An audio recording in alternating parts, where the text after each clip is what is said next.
Justin, Thank you for pulling up. welcome to the show. Appreciate it. Yeah, thanks for coming on. Yeah. First podcast guy. Yep. First So- podcast. Long time listener of podcasts. Yeah. What like music podcasts or just podcasts? A lot of conspiracy podcasts. Yeah. I drive a lot for work, so it's like I work in like North Hollywood, so every day it's like an hour and a half Yeah. each way. So I'm Yeah. just bumping conspiracies. Yeah. I used to be like not like deep into Joe Rogan, but like I would always watch like the the science ones and kind of just like the interesting random guests, you know? Yeah, for sure. Like a ancient civilization. Yeah, like those that's- ones. That's my kind of shit. Yeah. Yeah, because he would always have like MMA people on. They would just, I don't want to listen to this. I can't listen to 3 hours of fucking I can only take leg so kicks. many. Yeah, leg kicks and comedians, you know? Yeah, facts. Yeah. But yeah, it's a beautiful day in Long Beach. Can't beat it. How has music production been for you lately? Honestly, it's been kind of slow.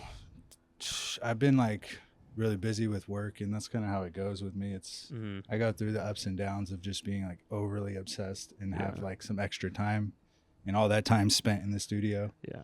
But like recently I've been trying to get a little more active, so I joined like a baseball league, and it's kind of just like healthy balance. I'm still producing, as you know, like probably once or twice a week. I'm always trying to make like a loop or something, but not nearly as locked in as I was, I would say, for the first part of this year. Like January, February, I was just every day grinding, and then like the past 2 months it's been a little bit of a different focus, but in a good way. You know, just trying to, I stall out sometimes with creativity, you know, and overworking yourself in the studio, I feel like, is a bad thing, because then you can kind of lose what you're trying to be inspired by a little bit, and kind of be repetitive, and then you're just like, I deal with it all the time, like the imposter syndrome, or like for sure, figuring out, does this sound like another artist, or is this something that's gonna make people dance, you know? And it's like a lot of the times it just sounds like another artist, so I just move on, you know?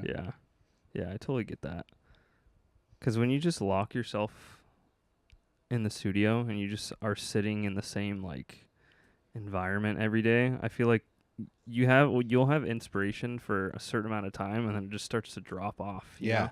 Like straight off a cliff. I actually moved my monitors out here just to try to kind of revive a little bit of creativity, because like you said, if you're just, I think being in the same environment, you just go right back to the same habits.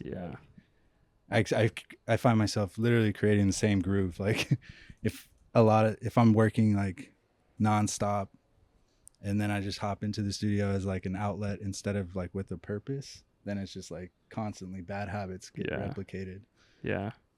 Because sometimes I usually work off of I have like a studio setup, but sometimes I'll just like sit in my backyard on my laptop and just like no MIDI keyboard. It just kind of confines what you have to work with. Yeah, for sure. I'll post up on the couch sometimes and then just create like some drums. And then it sounds a lot different too, because you're mixing off the laptop, and then you're not like, in my mixes, I noticed I have a tendency of just going way too loud on my low end, and then it's like it's hard to do that when you're mixing on your laptop speakers, but then it's something I focus on when I'm sitting on the couch, because I know that I'm going to try to blast that bass up and that kick up, because I'm trying to hear it on my laptop speakers, but I force myself to like turn it down and then trust the mix. So it's kind of like a test, Yeah,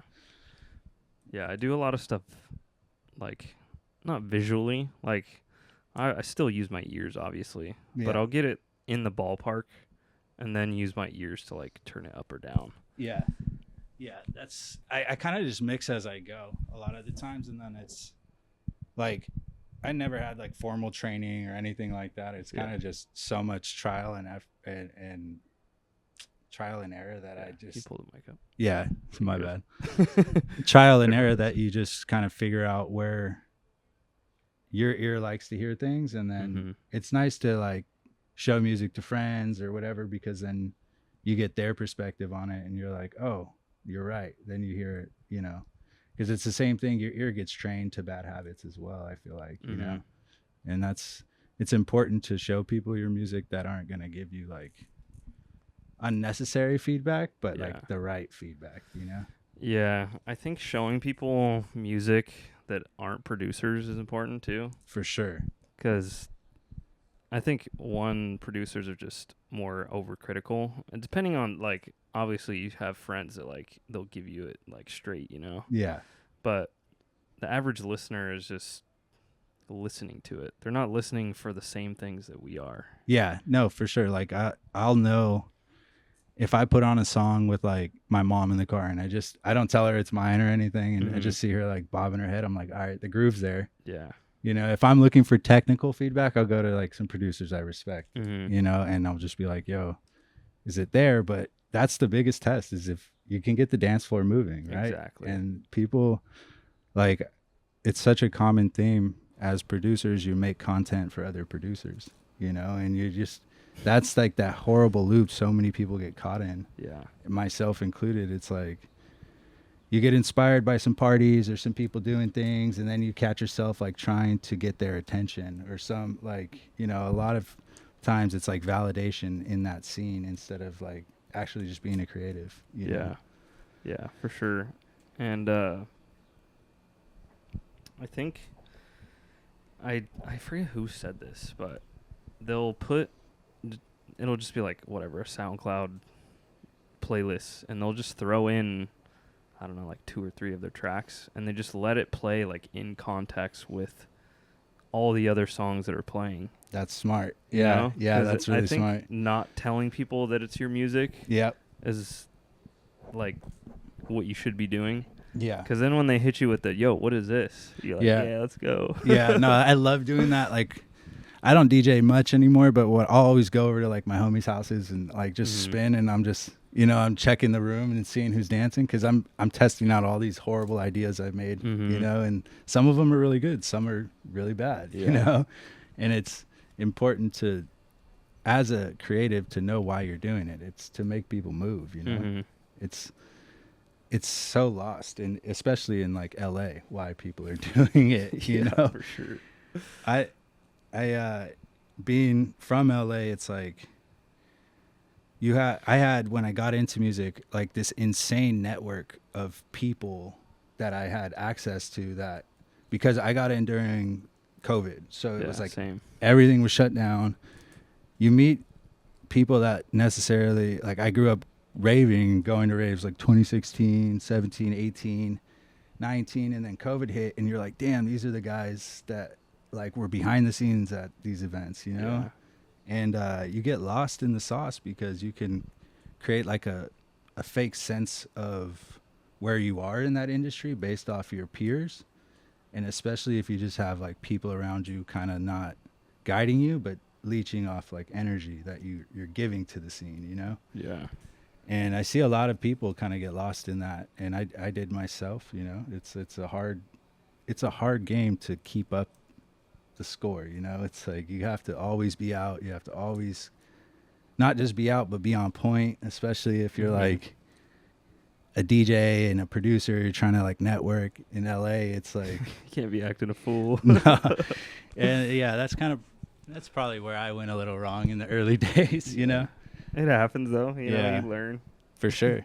That's what it's about, It's like, it's one thing about music is like, it's never not been a learning experience. Mm-hmm. I don't think it ever will be. Yeah. Just like I got this. Never. Every time you think that, then the universe just comes in and fucking humbles you. Yeah. You're like, damn, I don't know anything. Yeah. Like I forgot, I think it was M High. I was like, wow, this is fucking next level. He took a bunch of records. I don't know if you've seen this video, but he like broke. I saw that. And then he like sampled it and made just this crazy 90s house banger with just like, I did see that. I'm like, that's the kind of shit that keeps me going, is that level of just like digging deeper and deeper and deeper. And Ableton is a software that you can just get lost in that kind of world. It's like Yeah. learning new methods, like creating mistakes that turn out to be, you know, perfect melodies. And you know, it's a cool thing to be into, because I grew up just playing sports and like kind of never really, I always, you know, was a kid with the iPod, headphones everywhere I went. Like music was a part of my life, but I never knew I would grow into like making it and performing it. And yeah, it's a trip just how much you can learn every day just from waking up and choosing to be creative, you know. Yeah, working with other people too helps me a lot, especially if it's got to be kind of someone that works somewhat in a similar way that you do. For sure. Because if they work kind of like too differently, you're like, holy fuck, like what are they doing? Yeah, you know? Like, it's hard to follow what they're doing and implement it into how you produce. Yeah, I agree. Like early days, I would try to like go over to my homies' houses, and I just probably had Ableton Intro or whatever, you know, and I know how to use Splice and drag and drop loops, and this guy's got all the analog gear. I'm like, wait, like, are you not gonna just like make a MIDI pattern? Or you know, he's like using Session View, and it's like it's a completely different world. So it goes back to just, you never really are at the top of anything. You know, you could always put yourself right at the bottom and just be like, yeah, I'm still learning, because someone else knows something different. And if you do catch yourself collaborating with people that have a different flow, the best thing to do is kind of watch. Yeah. You know, especially if you don't know what they're doing, that's kind of what I did, and just take notes, because you will learn something that day. You know. Yeah, everyone thinks they're hot shit until somebody opens up Session View. Yeah, for real. Yeah, that's one thing that I want to learn for sure. Is I seen like I joined. That's one thing I did too. Is I did join some of those like online communities, like the Discord servers. Yeah, and it was like, I think Josh Baker was like showing you how to basically arrange a track based off of Session View, and it's just I was just talking about this the other day. Yeah, a video that he like posted with it just looks so much more natural, you know. And I think I saw Kai William post like a thread or something, and when you start arranging music like that instead of just kind of copy and pasting, your sound definitely gets a lot more emotion to it, you know. It's not as robotic, because the way I accomplish that is like through automation. And like I have the equipment to do the Session View kind of like arrangement of tracks, and that's probably a goal of mine this year, is to like really just start arranging tracks like that with like my mixer, you know. Yeah, I just did this like last week, because I saw I interviewed DJ Ex-Boyfriend, and that's how he kind of works, and it's just almost a easier way to kind of just like stack ideas. Yeah. And then when you go to play it out and do the full arrangement, you're just going through sections, and like each section you're like, all right, this needs more of something, and then you just have a palette of sounds and loops that you could add to that section. Yeah. And so you're just adding and taking stuff away, and you're kind of like doing it by feel as the track is playing. Yeah. Instead of like being in this huge like sandbox, you know? Yeah, exactly. It brings way more of like a performative aspect to the track too, you know? It's like you're really, because I make music and I'm like envisioning where this song is when I'm making it, you know? And when you arrange like that, you get a way better sense of like how you will hear it in the club, instead of just like the robotic kind of looking at the box and then not, you know, knowing the patterns but not knowing the emotion. You know. And I think it's important to really just keep pushing yourself. Like that's a small goal. It's a probably easily attainable goal to start arranging music like that, but it's something that's like, that's what I do, is I always just make little like kind of next step up in the studio, like especially if I'm not out here grinding or trying to put in work to like get my catalog discovered. It's like, let's just go in there with a purpose and like learn, and little goals every day kind of keep you going. So yeah, I think I was just putting too much pressure on myself the last I don't know, year or so to just like everything has to be good, Yeah. or else you just kind of abandon ideas too quickly. And I think you just need to make a bunch of just mediocre music, but just put all of the elements into the full track of what like a full track actually needs. Yeah.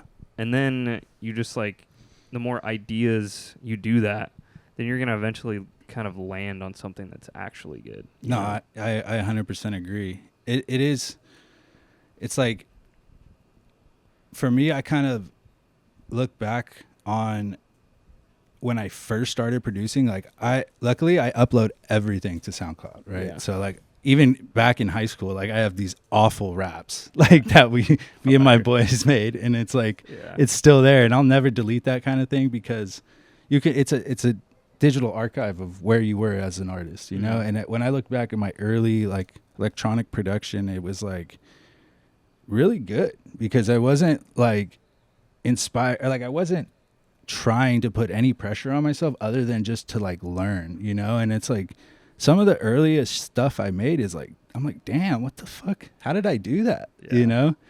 And then I go through my catalog on SoundCloud. It's like 400 uploads on there, dude. And then it's like, there's this really weird phase of songs that I was making that were just garbage compared to like the first stuff I was making. And it was because I started getting just so much influence from people that I shouldn't have been listening to, you know? Yeah. And then putting that pressure on myself that's like, oh, things have to be perfect. And you get that way. It's like the instant like demise of creativity because that's what's so inspiring, just to look back at like even my early DJ sets, the music I was playing, I wasn't trying to like fit a crowd. I was just literally playing shit I liked, you know? And it's so hard to maintain that in this scene because you have so many people elevating and like doing their thing, and you kind of try to figure out where your next move is based off of their move. And if you get caught up in that, it's very easy to not be good at this. You know? It's funny how keeping all of those songs, you can kind of remember where you were. Yeah, you know? literally. It's almost like an Instagram feed. Yeah. That's just audio. Yeah. You know? Yeah. It's like when you smell something from your childhood, right? And it brings you right back. This is like the prime example of, it's not just a smell. It's literally like a audio representation of where your creativity was in that moment. And it's a humbling experience sometimes, you know? Yeah. I remember like just sending my homies just endless amounts of horrible songs. Worst music ever. And now it's like I only have like only a few remain that will still listen, you know? And it's kind of like of my choosing too, because you pick and choose who you, like I said earlier, who you send your music to is important. Yeah. And you know, everyone and their mom's a DJ now. Everyone and their mom is like a record producer, and everyone's also like a snob now. Like I really think like after COVID, like people learned a lot of how the sausage is made in the music industry, and now everyone is like a professional, either hater, you know, so it's, everything is kind of out in the open, and there used to be like a mystique, you know? Yeah. And it's a good thing and a bad thing because you're getting a lot more people getting into music, but then you're also getting a lot less genuine sounds, you know, and a lot less genuine parties, a lot less fun. Yeah. Honestly, it's just a lot of profiteering and like repetitiveness in the scene, you know? Yeah. I was thinking about this the other day. Coachella is going on right now. And a lot of people just on the internet just don't want people to have any fun, you know? Yeah. It's like, whatever. You don't like the artists that are at Coachella. You think it's just basically a big DJ lineup with pop stars and just whoever. But these people are just going to have a good time. Like, yeah. Who cares? Yeah, like people like you don't have to be mad or just like be a hater for on everything, you know? Yeah, like I see like as someone who didn't go to Coachella, all I hear about is that Justin Bieber performed with the laptop, this and that, but he had like a 90-minute set. And I haven't really seen any content other than a few songs from when he wasn't using his laptop, you know? And it's an example of what you're saying is like people just want to put people down for having fun, you know, or just being genuine. And that's really what scares me the most about the scene is that like, it's almost like an anti, like you can't be yourself kind of crowd right now.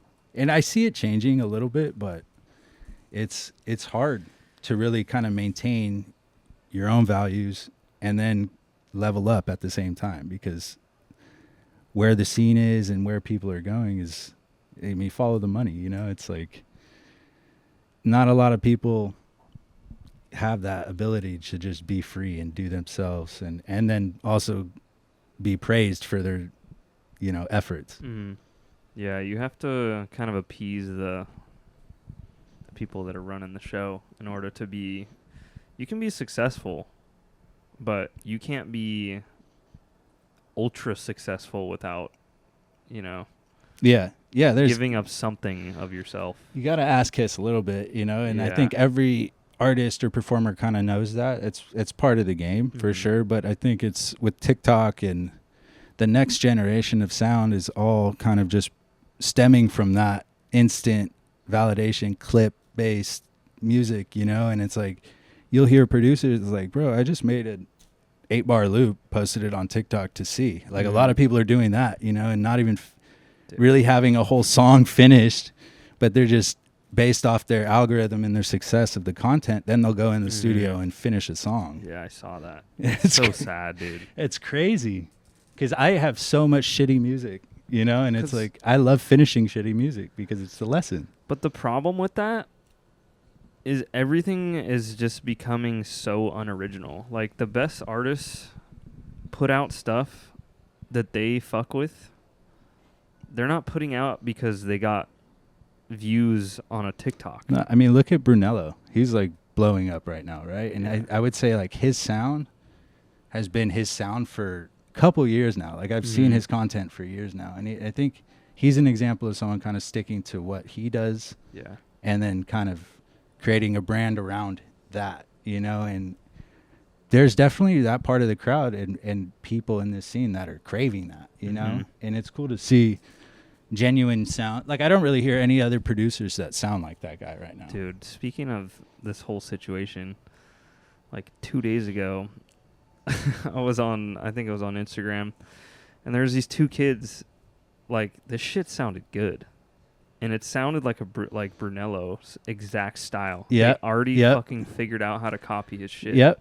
Well, that's what it's. I mean, last year a couple years ago, it was Chris Stussy. Now you see, and now it's like you have. I mean, everyone is making Chris Stussy. Yeah. Every Prospa, Joss Baker, it's like Max Dean. Everyone, you know, even Clooney is like, you know, Clooney, Kai Williams. Yeah, and now it's.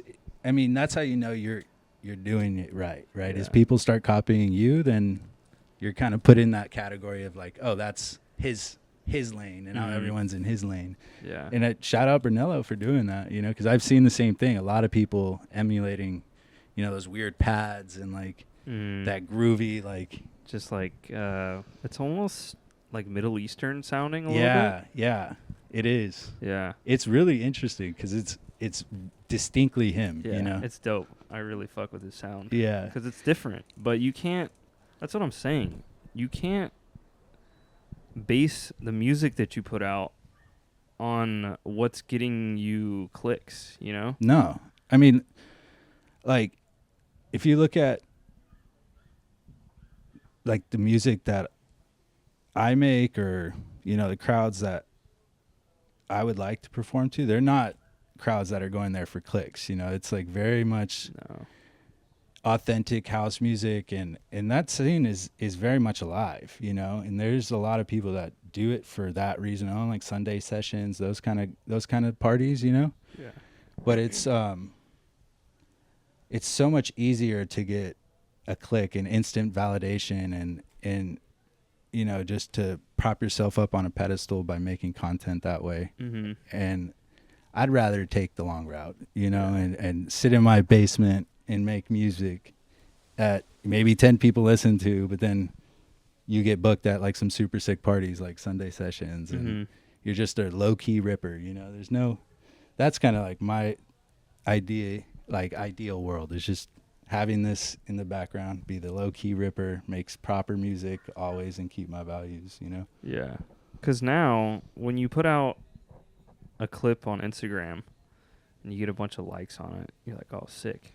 You already got the validation. So what's the point of even putting the music out? Yeah, yeah. So you don't even have to like do the actual part of finishing it. Especially for like a lot of the artists that don't have like a management company or like, you know, they're not, it's just them doing the content and then they get the likes and then they're done. You know, like I'm sure like some of these artists that do that are big, and then their management team's like, oh, well, we have to kind of follow up on that. That's going to be a big record.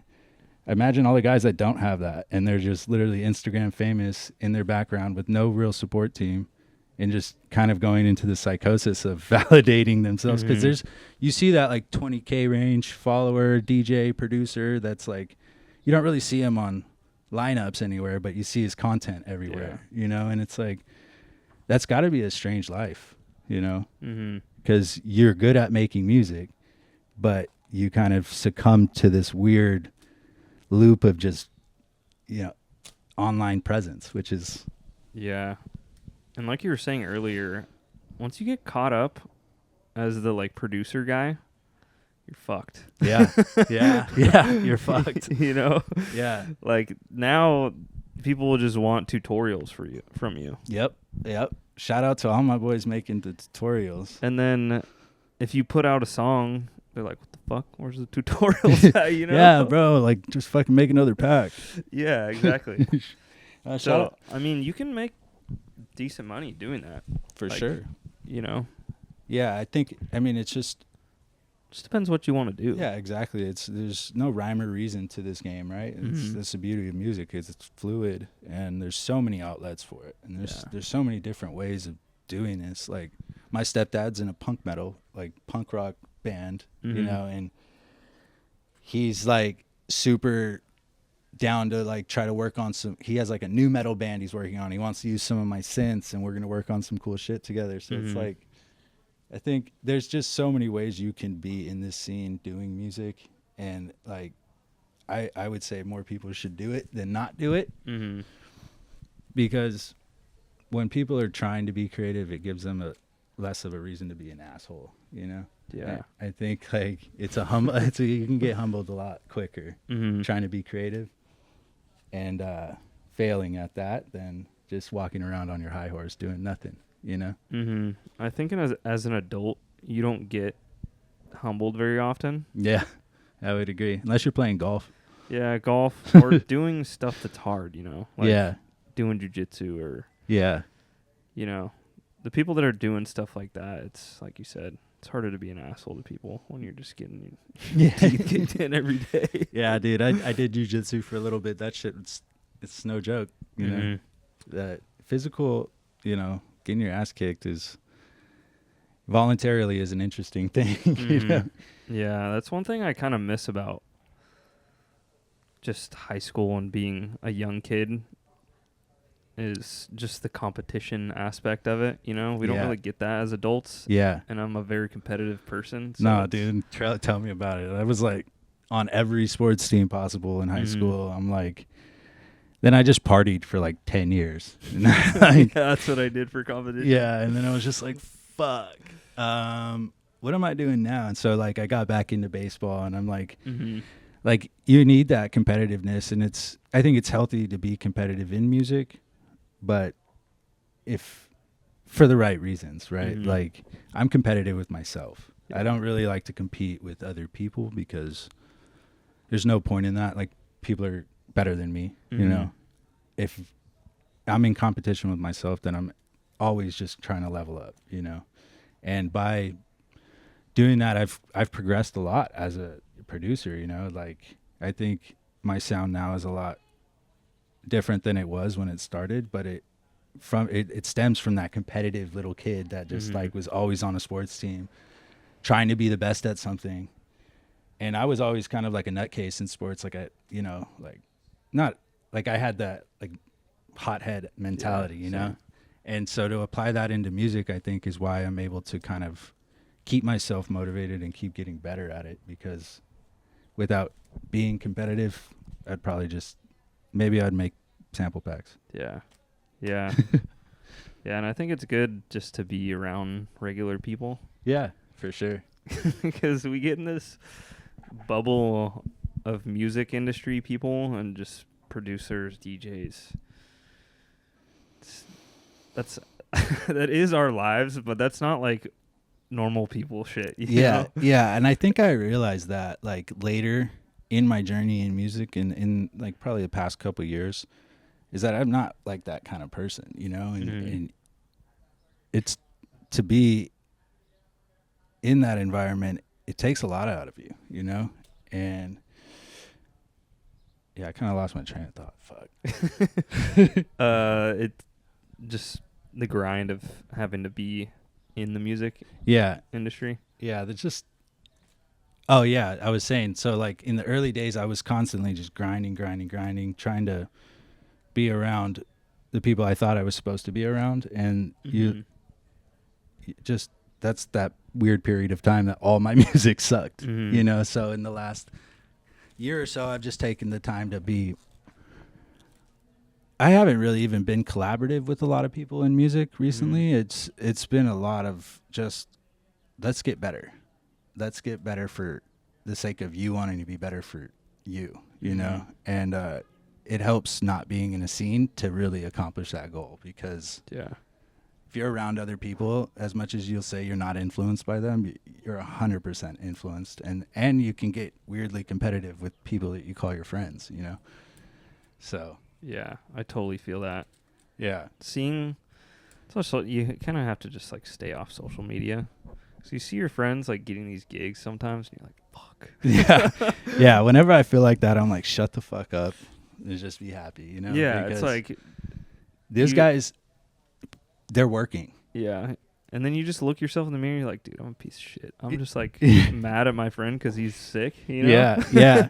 No, I've had to like check myself a few times like that, and then I always just come back to the conclusion is that these people are outworking you. You know, work harder, and it's simple as that. I could talk as much shit as I want on the way these people are gaining success and doing things in the industry, but they're working. You know, it is not easy to, like, I see people that are stage managing or like at every show, and that is such a hard full-time job that, like, if you're not doing it 100%, it's very easy to see through it. And the people in the industry that are, you know, the gatekeepers, they see the guys that are working hard, and you always see them around, you know. And people that you think are onto something, it's easy to see when they're not working, because they kind of fizzle out. And I've fallen into that boat myself plenty of times, where it's like, it kind of goes back to that false sense of where you're at in the industry. Yeah. You know, you don't realize how much work these people are actually doing, because you have one fun night with them.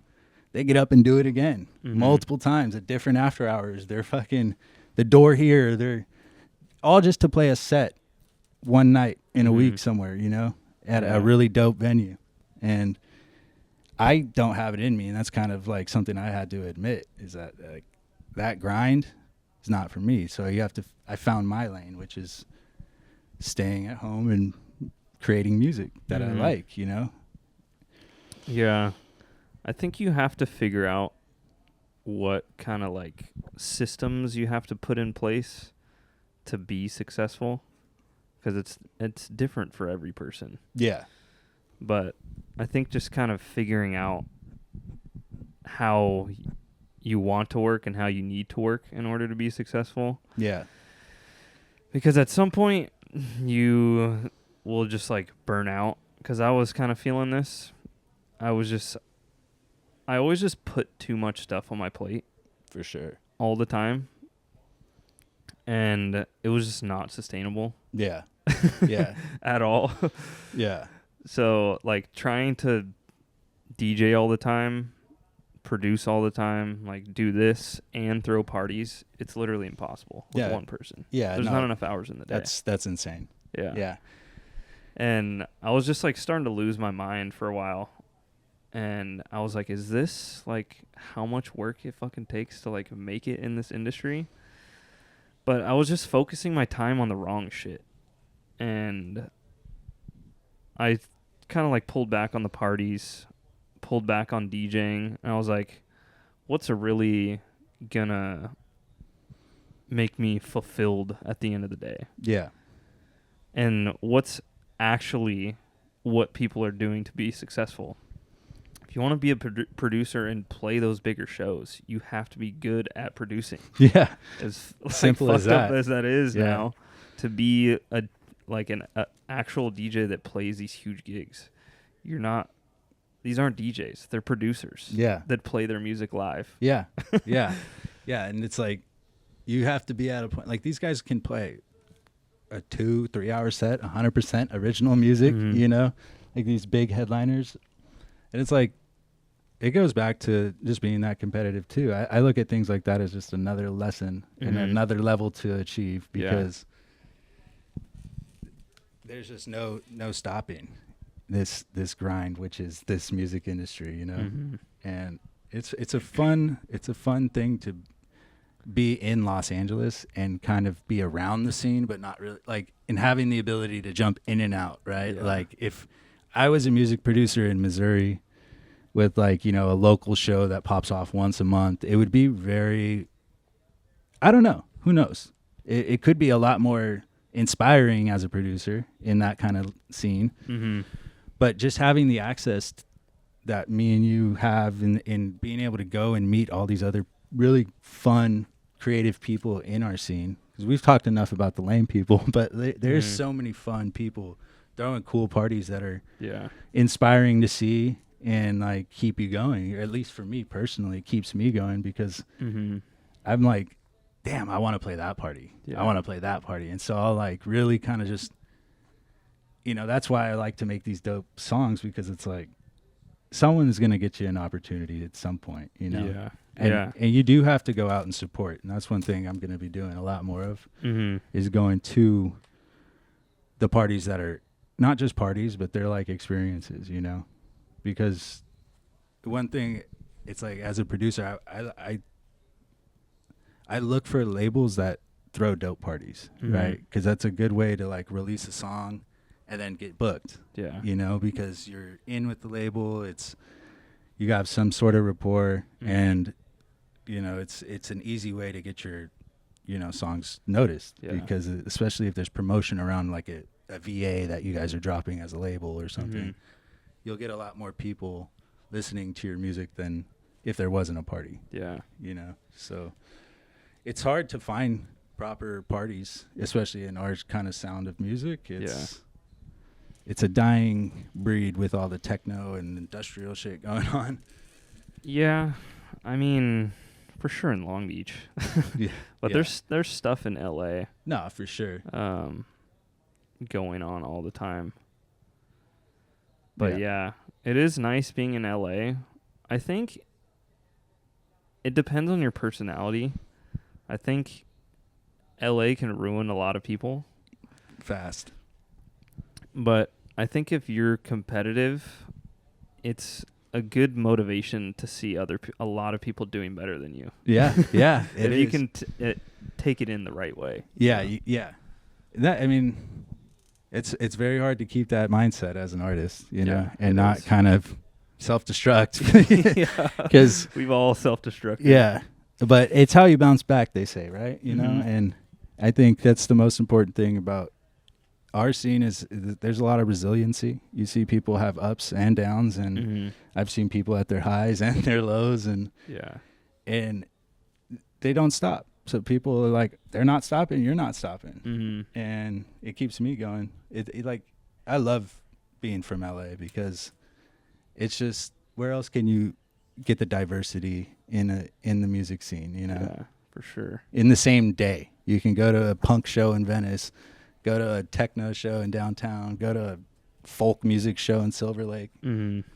and probably learn something from every single place, you know? Yeah. And I think it helps to be, like we said, it's nice to be around like regular people, but it's also, you have to be around people that are in music, because I've dealt with this recently.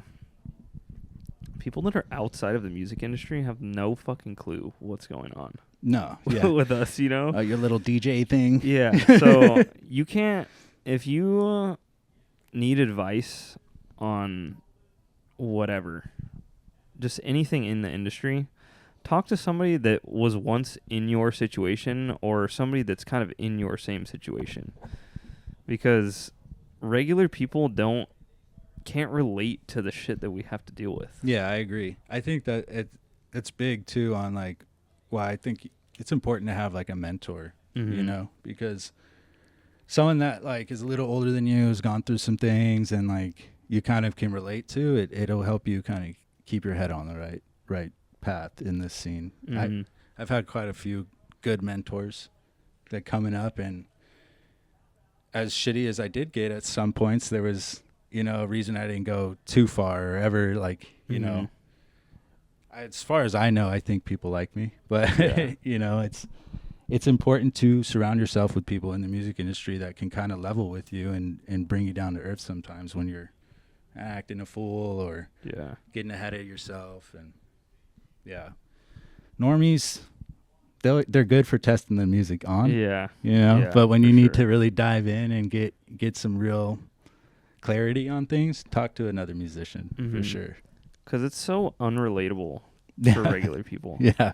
Because I'm like over here, even my brother who I live with, and he's like seen all this like become what it's become. But I'm just like sitting in my room, just like editing clips for this, like working on music. And I'm like putting so much time and effort into something. He's like, are you going to like make money off of this? Like how are you going to like make this into like something that's like sustainable, you know? Like he went to school for fucking 10 years. So like social media and the modern just like influencer, I don't know what you even call it, like the LA like bubble of how you can kind of make money and survive nowadays is so like out of their just like it's not really relatable, you know? Not at all. At all. Yeah. So like it's hard to like even like confide with people that don't really know anything about it. I agree 100%. It's that weird.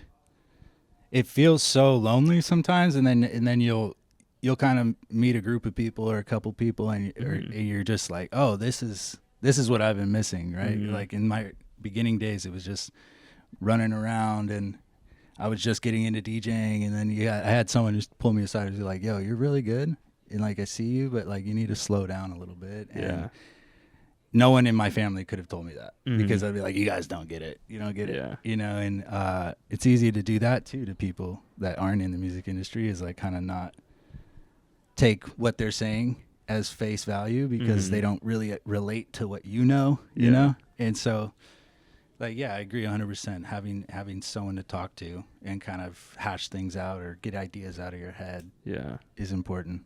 Yeah. And like even like trying to explain like the music industry to my parents, it's like so out of their world. Yeah. Cuz like my brother he's like only a couple years older than me, so he kind of understands it a little bit more, but holy fuck, trying to like explain it to my parents. Dude, luckily my mom's a band manager, so she gets it, but like none of my like siblings, I'm one of 8 kids, so none of them ever got into music. I'm like the only one that was, you know, did his thing. And my mom's like, she's like my biggest supporter. She loves it. And she's like, she can relate to it because she's in like the Venice punk rock scene. And so it's like, she knows, like she's having meetings with like record labels and stuff like that. So there's certain things I can talk to her about, but it's also important to have peers, you know, that are on your level to talk to. Yeah, for sure. Yeah, because a lot of times you just have to like have somebody there to help you not dive off a cliff. Yeah, it's that constant singing you back from the ledge, you know. There was some dark days in the early days of production. Just like it was sending a track to the wrong person, and then him responding like, "This is fucking horrible. Stop making music." I'm like, damn. Luckily, I had enough people around me that were nice, you know. But yeah, if I would have stopped, it would have sucked because of all the lessons I've learned just from trial and error.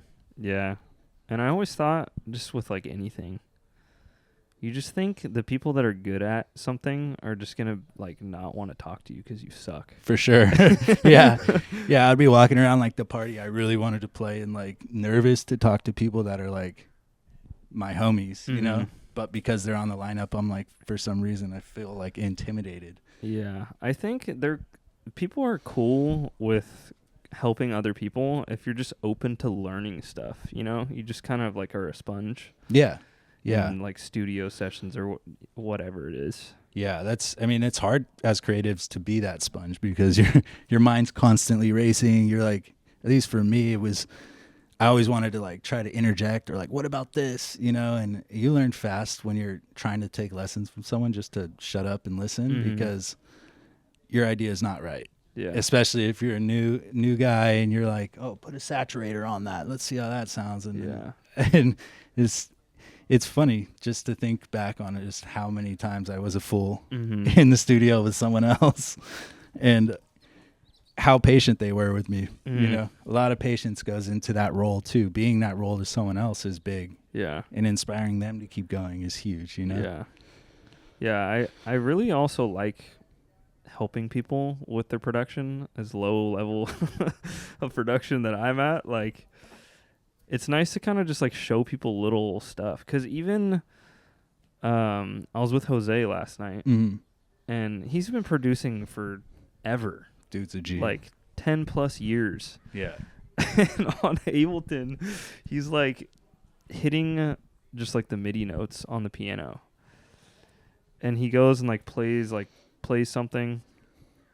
And then he goes to like hit record. I was like, dude, you could have just hit the collect all button. Oh, yeah. And it just saves all the MIDI that you just played. Yeah. He's like, what, really? See, that I didn't know that. Yeah, that's the running theme of the day is you're constantly learning with this software, you know? Yeah, it's like you could be producing for 10 plus years and somebody that just started could teach you something. Helping people in the music scene is like, whenever I'm out and I have like a drink or two or something and I'm feeling good and I see someone and it's like unsolicited advice, but like I give it, you know? Yeah, same. Because it's like, it's important if you genuinely see someone coming up and like you see that they're genuine and to do your part to not help them get corrupted by this whole like tackiness that is floating around the scene too, because it's a fine line from pushing it, grinding, going out and being, you know, part of this working class musician scene we're in, and then being like a TikTok like grinder like that, you know? Yeah. And you can blow up by being really good at music. You don't have to have good content. You know, it's not easy, but it's achievable, especially being in Los Angeles. Yeah, and you can see what's going on. Like people, you can tell people's intentions right away. Oh, for sure. You know? Yeah. Like, you know, the real ones. Yeah. Yeah. Like DJ Ex-Boyfriend, he's a real one. Yeah, Shout he's out. a real one. I fuck with him. Yeah. He's the homie. I played a show with him at Apothecary, and then I left my headphones, and then he was like, I told him they were yours, and then they said no, you had to come in, and then like the next day they were gone, and he got more upset about it than I did. Yeah. And yeah, he's one of those real ones. There's a lot of really cool people down here in Long Beach too, you know. Yeah. Yeah, there really is. Dakin and the whole Footworks team over there. They're sick. Ian's crushing it. Secret Service, they're crushing it. Everyone's kind of got a cool little scene down here, and it's you know, it's not quite the LA scene, you know. No, but we got something going, you know? It's fucking cool. It's cool. Yeah. Yeah, the Big Zune. Shout out Big Zune. He's been crushing it. Yeah. I just like seeing because how old are you? 29. 29. See, I'll be 32 in September. So I'm like fucking big unk over here, but it happens. Like 28, it just switches, bro. Yeah. Which I'm down for. I like the unk status. Same. But I just like seeing the young guys just like getting after it. You Bro, know, it's just so so inspiring for yeah. me. Yeah, it's so sick to see because Yeah. you're like, damn, man, they're fucking pumping out good music. You know, it's like being a level-headed kid in the scene, not really going on too many benders or like, you know, Yeah. it's really cool when I see people like that, and I just unsolicited advice like, keep it going, bro. Yeah, you got this, bro. Wake up like, damn, what did I say? Yeah. Yeah. And it's cool to just talk to them. Yeah. When I was like throwing the parties and stuff, I think it's important to one, I do like talking to like the older heads because they've been around for so long. Yeah. But it's interesting to hear like the mindset of the just like the younger generation that's coming up. Yeah. You know? Yeah, for sure. And for me, it's interesting to see how they take it, because you can clearly see there's the TikTokers and then there's like the rejection of that, you know? Yeah. And There's like a hard line. yeah, there's no like. I'm a dabble in both. It's like either you're just like an analog kid or you're like a fully digital, like, Yeah. and not in the sense of like music gear, but like literally like the way you create is either like TikTok based or like being a genuine creative. Yeah. Yeah. And it's cool to see the younger kids that are just getting into vinyl and analog gear. I'm like, dude, that's so sick. Yeah. Yeah. I wish I was you when I was 20, you know? Yeah, the resurgence of like just I think everyone's just looking for something to like have substance on and like really just hold and like not just live in this world of like everything's floating. Yeah, just virtual cloud experience. It's a depressing time when you think about it, when like it's like, dude, I just found my Game Boy. And I was like, dude, just having this and owning this is like, this is mine, and it won't ever update or change, or it's just a Game Boy, you know? There's something like symbolic about that, because you don't really have that now, other than like I saw there's cars that are selling like subscriptions for like Apple CarPlay and shit after you just spent like 70 grand on a car. It's a weird economy. Yeah, we could go down that road, but I just don't like to be like so negative all the time, because sometimes you're just like, dude, you just go down these roads where you're just negative about everything. Yeah, I agree that the negative thoughts are easy to just consume. Yeah, you know, especially with social media. It's like, dude. Yeah, I deactivated mine. If you get your algorithm locked in, you're just hating on everything. I have like 2 Instagrams. One's so holistic and nice, and it's like for like my baseball content and shit like that. And I try to spend as much time on that one as possible, because if I switch over to Jvstintyme, and it's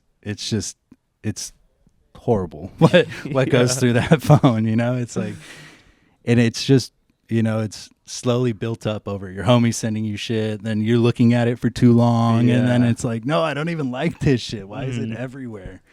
And then, especially being in the party scene, it's like every other meme is like someone fucking railing lines or doing something. It's like the amount of just drug memes and just like, God, it's depressing. I don't know if it's just my algorithm, but fuck, if someone saw the shit that goes across my feed, like I probably would be arrested. I think like 99% of LA's underground would be. Yeah. Yeah, that's funny. Yeah, it's so I deactivated that Instagram for like 3 weeks, and I never felt better. And I recently reactivated it, and I'm just straight back into the hole. But it's fun. Social media has its place as long as you can control it, how much you use it. The hard part for me is like I have to post for this stuff, so if I'm posting all the time, I just have to use it. You know? Yeah. Well, intentional content is always really refreshing to see, you know? It's like you're posting conversations you're having with people. You're not just posting AI like brain rot, you know? And I don't know how people get through the day and they do that kind of shit all day. It's like they spend 24 hours a day just making horrible brain rot memes and then uploading it. Like, how does that work? I don't know. It's got to just be I will say, like, fuck, some of these are so funny. Dude, I've been Like, it's so like specific too. It's like, how does this even exist? Have you gotten any of the fruits? They're like AI fruits, and they're like in love, and then someone cheats, and it's like an apple and a banana, and I think so. oh, dude, they're like novellas. I'm like, every morning I'll wake up You're and invested. yeah, I'm like, fuck, this is a 30-minute session I'm watching. Yeah. Yeah, the AI generation, it's scary, dude. Yeah. I just started messing with Suno. Oh, Fuck. is it? We're cooked, bro. Is it? Dude, I got some random ad for like Ableton GPT or something.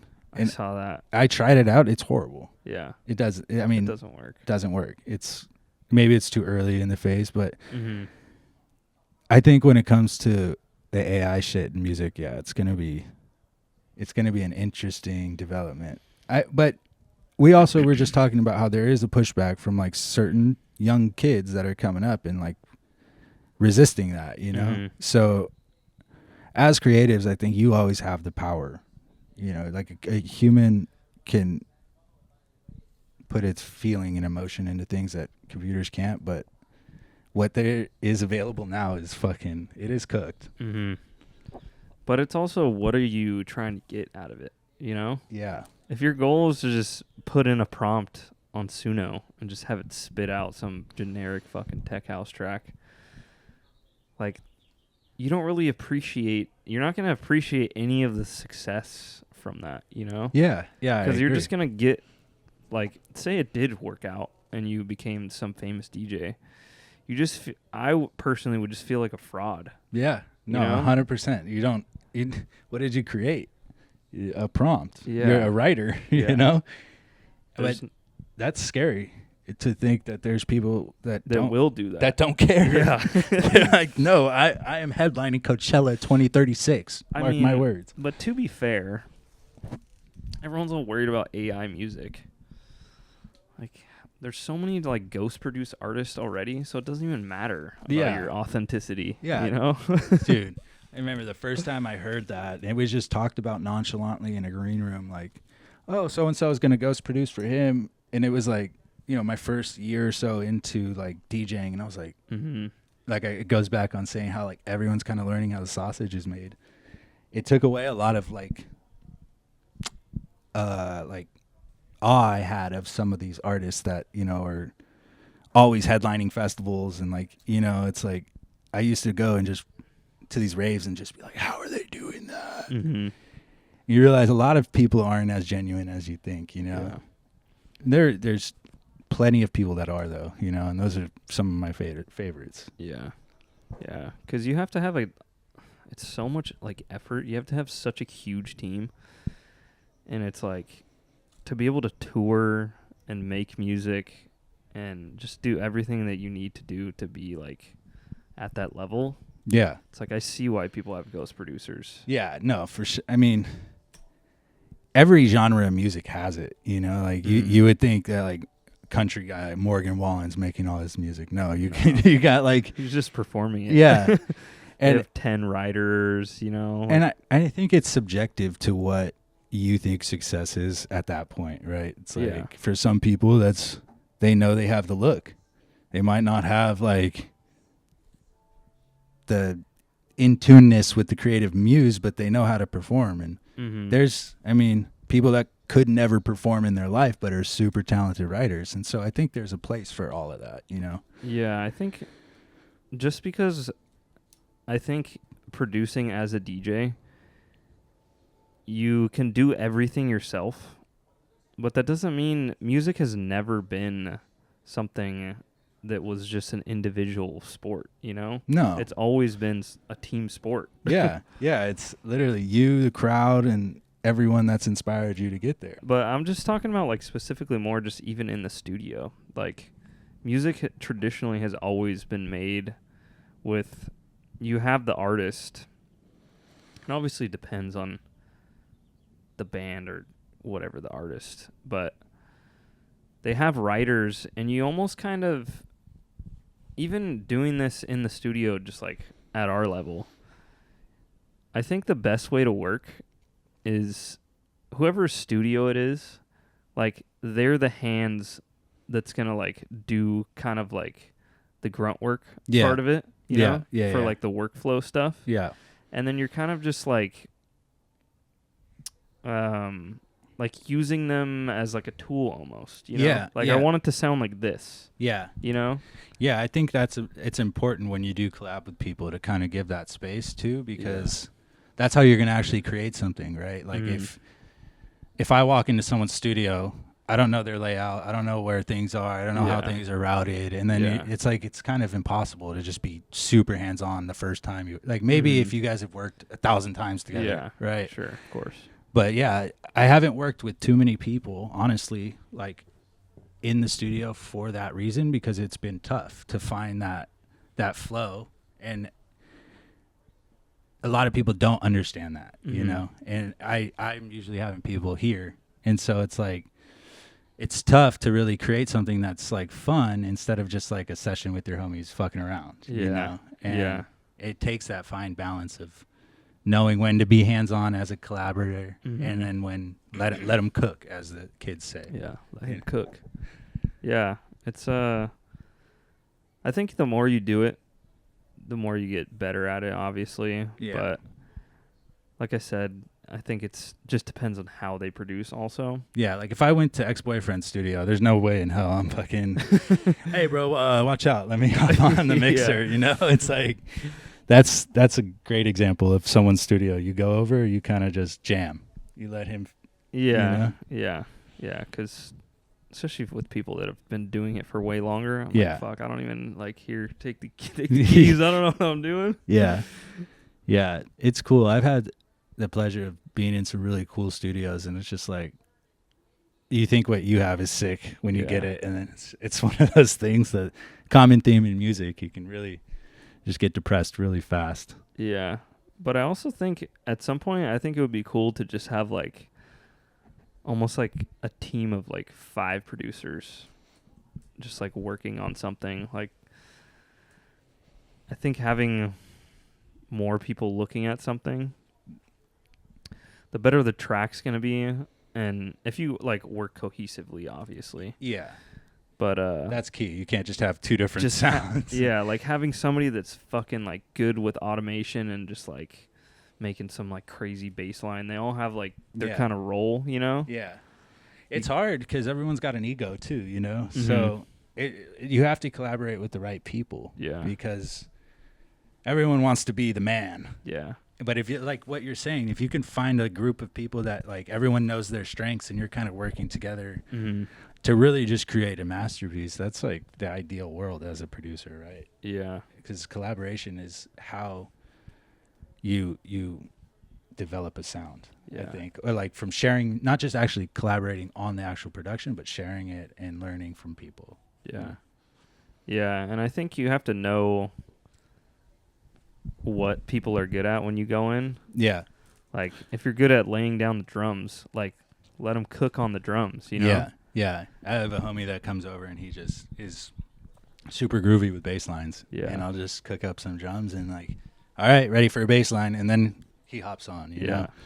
And that's always fun. And it's also cool like when you're working with someone, especially if you guys have similar tastes in music, to like see what they do, you know? And like, oh, that's sick, actually. I didn't think of that. And that's how you really, you know, start creating some interesting shit is working with people. And I think I want to do more of that this year for sure, because I just locked myself in my studio. It's like I get home from work, I'm like, fuck it, studio. Smoke a joint and hit the studio, you know?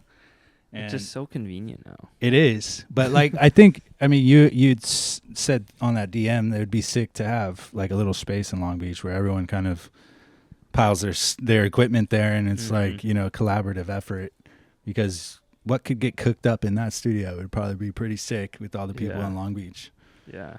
Yeah, I think that would be a dope thing to have. And it's like an actual studio. I think it's like attainable in a city like Long Beach too, right? Because it's not like, it's like everyone here is within like 3 miles of each other. You know, you might have some people in the north side that are like pretty far, but like if you're in LA, you might have one person on the west side and then one person in Silver Lake and one person in, Hawthorne. Yeah. And then to like find a space to have a studio is probably inconvenient for everybody. Mm-hmm. I think you could probably find something here that's like pretty dope. Yeah.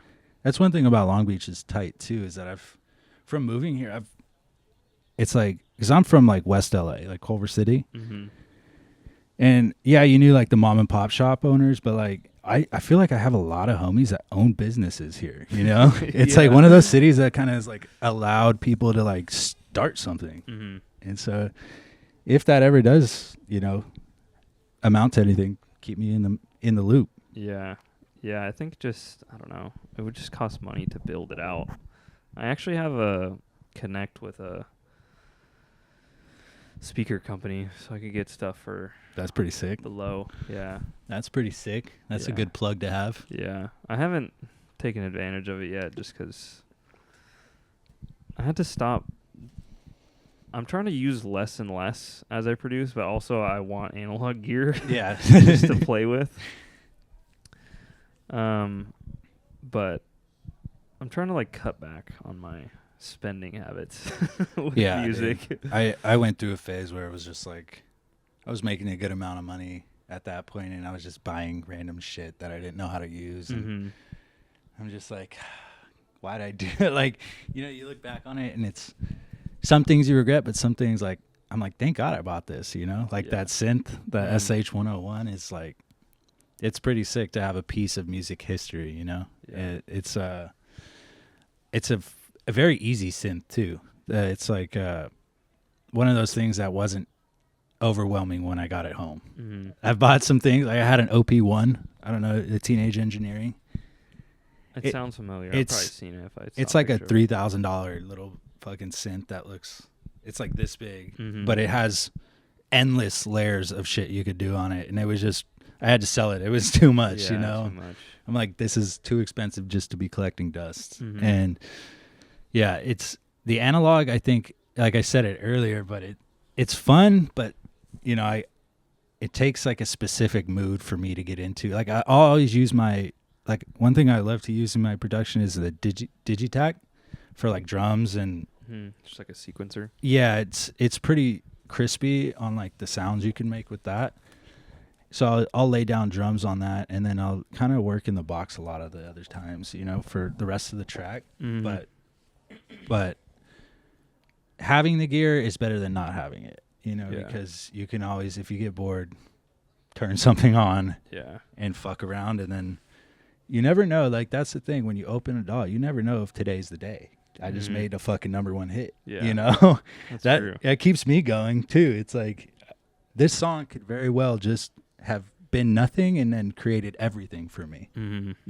And that's what the power of music is that you have so many reasons to keep going. It's not just one.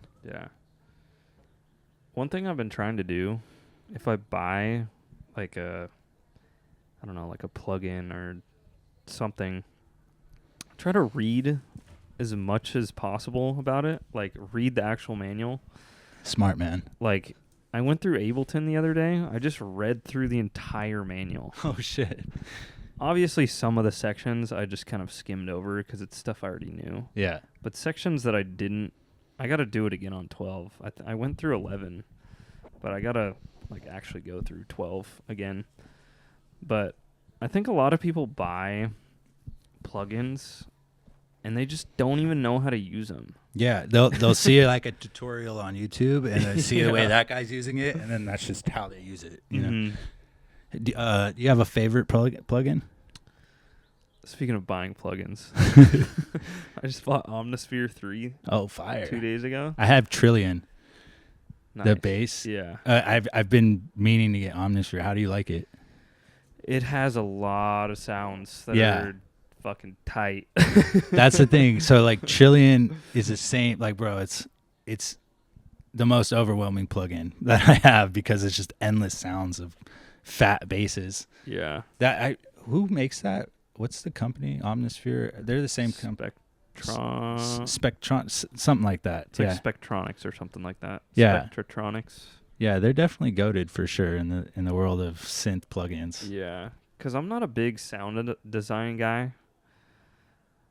I just want to be able to like click through stuff and be like, all right, this sounds tight. I can kind of flip it somehow, make it sound different, obviously, than just like straight up using the patch. Yeah. But I mean, that's what it's there for. Yeah. Everyone's so worried about using samples, using patches. It's like, Dude, what was the point of them making 1,000 pads for Yeah. Omnisphere if nobody's gonna use them? You know? Yeah, I think you should. It's like a carpenter. You like use the tools you have. You Yeah. know, get the job done. And Yeah. dude, have you ever used Tantra?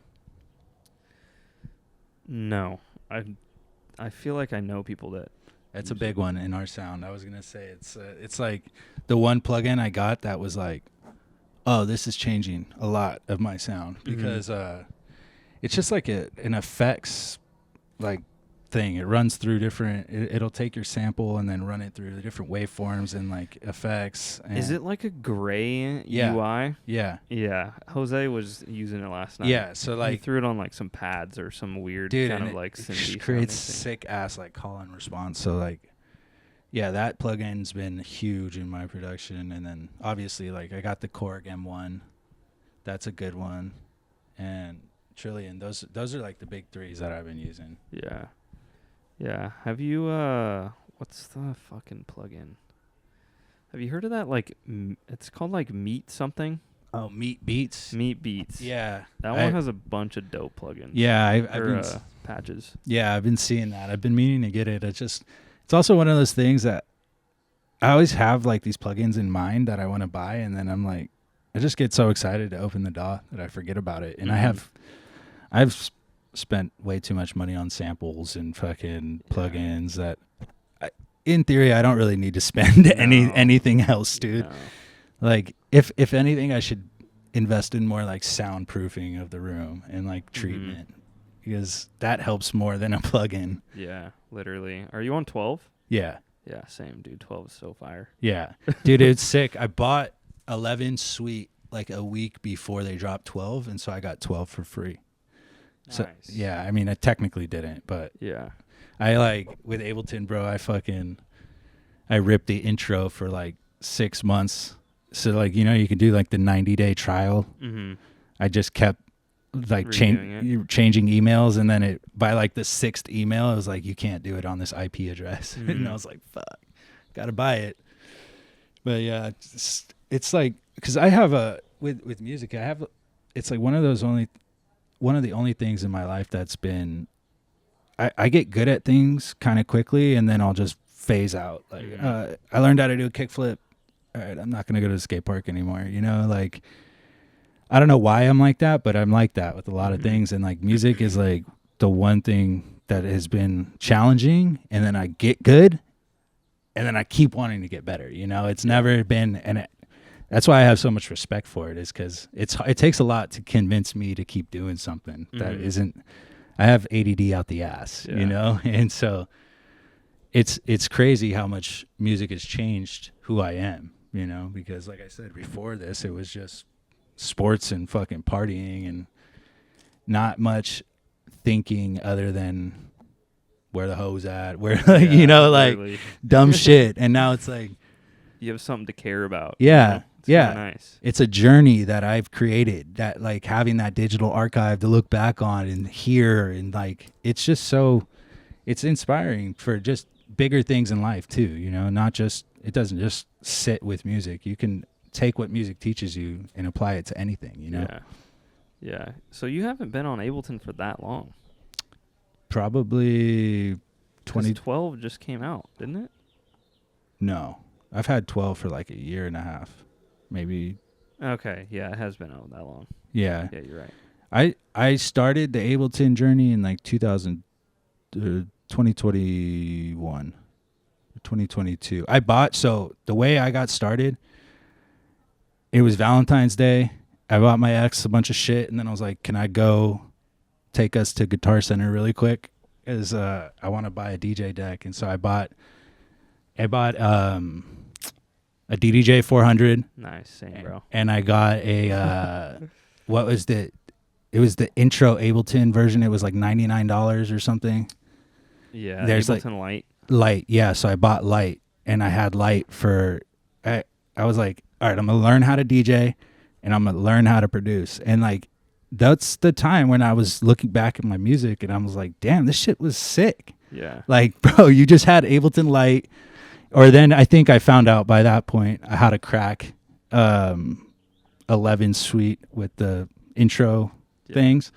I did that for like a year. I'm pretty sure it was like. Oh, that's what happened. I did it on one computer, and then I got a different computer, and I did the intro, the free version of Ableton for like another 6 months. Yeah. And then I finally bought it. But it was one of those things I didn't want to just DJ. Never, ever wanted to just DJ because that's fun, but like someone like me is just going to like, you would see through me as a person. If I was just a DJ and like it would be so face value, you know? Yeah. And having that level of like backup of like being a creative as well gave me a lot more confidence to like throw myself into stages in like the first couple months of DJing. Like, yeah, I know how to DJ. Even though I only have like an 8-bar loop, I produce too, you know? And delusional confidence leads to like, you know, some really cool lessons and cool experiences in the scene, you know. I was on FL Studio. It's funny to me that I just like looking back at it now, I feel like I just like forgot about the time that I like was producing before I started DJing, just because I was making like hip hop and just like random shit on FL. But I started kind of like making more like housey stuff. I don't even know what year this was. I gotta like open up my old FL Studio and just like go through all those old projects. But I think DJing, I stopped for like a good while. But I think DJing first really teaches you a lot more about just how to kind of navigate and just it trains your ear a lot better. Yeah, for sure. Because, dude, some of these producers are not good DJs. Yeah. We don't want to name any names. I'm not going to name any names, but like big DJs. Yeah. I'm hearing some of these like sets. I'm like, holy fuck, bro. Like, this is pretty bad. Yeah, I hate being that guy too in the crowd. It's like. But it's like, I don't want to be like a hater on them. Like, in the moment, it's probably sick, you know? It's because we're listening to it back, which is kind of like a weird new thing that never used to be around. But. Dude, I'm telling you, you go see these DJs that don't produce, and it is a whole nother, like, there's levels to DJing. Yeah. You're like, damn. Like, one, their transitions are just, like, so buttery. Yeah. For, like, 4 hours. Yeah, no, like, no, it's dude. like to the point where it's like there's no way he's actually mixing. Yeah, that's what I mean. And then you see this fucking content, and it's like, no, he's mixing, you know? Because it's just a completely different skill, and the amount of time I think it takes to like really dig and find music and use it in the context of DJing and like actually like create a story. Yeah, you're not just like playing tracks and then hoping the shit's gonna sound good. Yeah, because a lot of these back-to-backs that they have now, it's just like, oh, dude. Yeah, what was like, it? None of this was like prepped really. Yeah. I mean, which is tight. Like, that's part of kind of DJing and just being at those parties where you're kind of just like freestyling almost. Yeah. Which is really fun for the DJ, but just for the like pure skill of DJing, it's like a little sloppy. Yeah, there's definitely like the DJ purists and then like the party boy DJs, you know. Mm-hmm. And there's room for everyone, I think, you know, but like the going on your DJing definitely helps production, cuz like I didn't grow up a trained musician. I didn't know the terms of like I know what an intro is just based off of like the definition, mm-hmm. you know, but you don't really know, like, especially in house music production, there's so many kind of red lines of like, you have to do this, you know, for it to be like a cohesive song for someone to play, or, You know, so yeah, if there is any kind of take back from what I said on my early production, it's like that was the hardest part, was that I didn't really have the right phrasing down in my music. You know, the ideas were there, but they were just kind of like a run-on sentence. Yeah. And DJing and getting better at that definitely helped the way I would make productions. And like I had a homie that I would DJ with just all the time. Kind of, he helped me like get good at DJing, and through that it was like, oh yeah, this is how you phrase two tracks together, and then you learn like, oh, maybe my breakdown should be like this when you produce, and all those lessons translate. So I think if you're gonna DJ, I don't think you should ever not consider producing as well, because you already have a lot of the ideas mapped out. Now it's just learning a software, you know, because you have that. I think all DJs are great pattern recognizers, you know, and like order of operations and there's like a weird brain thing. Yeah. That's going on. I don't know what it is. Yeah. I don't know what it is, but yeah, there's something going on in there. Yeah, I agree. Yeah. What was I gonna say? Yeah, there are still producers that are good DJs. I'm not like blowing everyone out. Just a producer, but yeah. No, I think there's definitely a level of perfectionism when it comes to the art of DJing and the art of production, you know, and not too often do they go hand in hand, you know? Yeah. You kind of just get lucky. Yeah. Sometimes. Yeah, for sure. You got to make your own luck. Yeah. But yeah, we can wrap this one up. Fuck yeah. This was tight. Hell yeah, bro. It was nice to... I feel it. There's so many people that have had on. I'm like, dude, we should have met a long time ago. Yeah, no, I feel I feel that, bro. I've seen you like throwing down proper, and I'm just like, yeah, we need to like cross paths more, and that's on me for being a hermit too. Yeah. You know, I'm definitely, if anyone's watching, all you collectors, me. I'm coming to your show, and I'm just gonna support. Yeah, there you go. And because definitely, like, if we're gonna end on anything, it's like you gotta support your fellow creatives, right? Like, people are out here putting in money, time, a lot of effort into creating stuff for us, the consumers, and you know when people are doing it the right way, and you're one of them, bro. So thanks, I appreciate you coming through. Yeah. Plug yourself. Where can people find your music? At Jvstintyme, Jvstintyme. Dude, I was having trouble.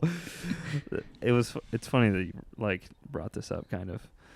One of my friends, he used like $ signs instead of S's in his name. Yeah. I was like, dog, you gotta change this shit. Like, it's so annoying to type in every time. You know? Yeah, it's one of those things that in the beginning I was always like, should it be a U or should it be a V? And my immature brain said V, and now I'm kind of stuck. But yeah, Jvstintyme on Instagram, Spotify, SoundCloud. Let's bump up those numbers. Run up the streams. Yep. We'll see you guys in the next episode. Yep. Let's get it. Later. Later.